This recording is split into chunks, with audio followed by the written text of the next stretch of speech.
देखो ये ऐसा कुछ नज़ारा श्री,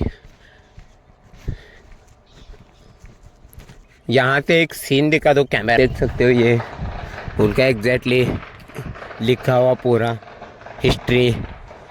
ये उनकी समाधि है कराड़ में। आ जाओ, ज़्यादा सुंदर बनाया उन लोगों, बहुत ही ज़्यादा, एक्चुअली बहुत ही ज़्यादा सुंदर है। तो किती जुना आहे दादा ये?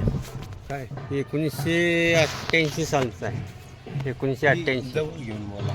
1988 सालचा आहे. यशवंतराव चव्हाण अस्ताबदावर मुख्यमंत्री, भारताचे पहिले मुख्यमंत्री आहे.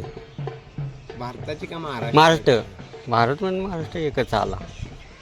ही कोयना कृष्णा नदी आहे, दोन्ही नद्यांचा संगम. काय काय बघायला भेटेल आपल्याला? तिथं एक नकट्या रावळ्याची विहीर आहे. काय यशवंतराव चव्हाणांची चिलकत गाडी वगैरे समजा शिवाय स्टेडियमला आहे. अजून काय तर तुम्हाला नवीन काय तर? नवीन काय आता डेव्हलप होईल ह्या वर्षाला. धन्यवाद दादा. ओके. जैसे कि दादा या अंकल ने बताया था वही सीन है पूरा, बेसिकली बहुत ही पुराना है ये। तो हम आगे